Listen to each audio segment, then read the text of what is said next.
Welcome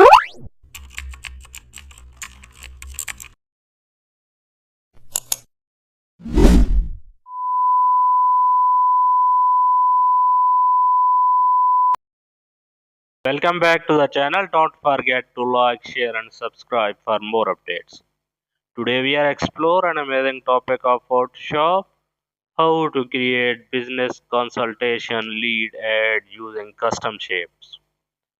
First we create diagonal shape layout on the canvas. Now we divide content areas. We place headline inside shape. After that we add profile image mask. Now we highlight value points. We add phone icon shapes. Next we align CTA button visually.